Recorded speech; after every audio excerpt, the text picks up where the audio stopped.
Some iPhone owners say they want Apple to pay for slowing down older phones. The tech giant is facing multiple lawsuits after it admitted that it slows down older models.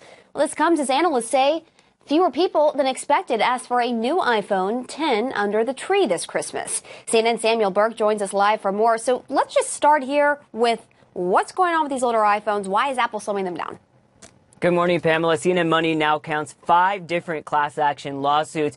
Basically, Apple finally came forward and said what many people had suspected for a long time, that when you update to the newest versions of iOS on the following phones, let me just list them for you so you can see if your phone is one of the ones that's affected, the iPhone 6, 6S, SE, and iPhone 7, that they slow your usage down. But Apple says it's not for the reason that many are accusing them of. They say it's because there's actually an issue with the battery in these phones. After a lot of usage, the battery can surge, and that causes the phone to shut down, a problem that many of us have had. So what they say they're trying to do is slow the phone down so those surges don't happen and your phone doesn't shut down all of a sudden.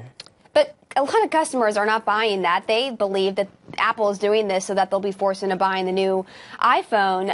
Is that essentially what these lawsuits are alleging?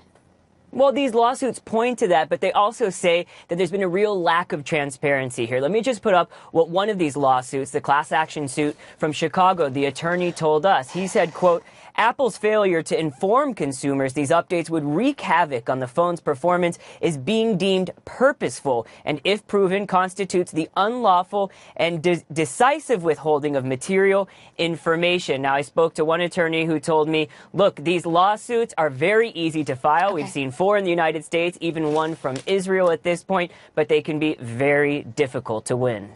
So if you have an older iPhone, what can you do to avoid the slowdown? Is there anything?